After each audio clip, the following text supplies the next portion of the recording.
مہینے میں internet service بند کی جاتی ہے. پھر جب ہم پتہ لگاتے ہیں کیوں بند کیا، بھائی اس نے ایسی ہیڈ اسپیچ وغیرہ وہ کی تو اس کی وجہ سے بند ہوا. تو میں سمجھتا ہوں کہ اس کا حل یہ نہیں ہے کہ ہم باقاعدہ سوشل میڈیا پر پابندی لگائیں یا وقتاً فوقتاً محرم میں، ربیع الاول میں یا ہر مہینے کے بعد ہم ضرور وہاں پہ قرب میں ہمارے یہاں میڈیا پر پابندی لگائی جاتی ہیں اور بغیر مدت یہ معلوم کیے بغیر ایک میڈیا کو بند کیا جاتا ہے. تو اس کا حل یہی ہے کہ وہاں کے سوشل ایکٹیوسٹ کو، وہاں کے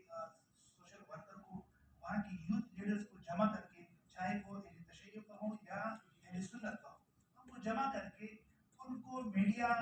کی نزاکتوں، ضرورتوں اور اہمیتوں سے آگاہ کیا جائے. اور جب یہ ہوگا تو انشاءاللہ پھر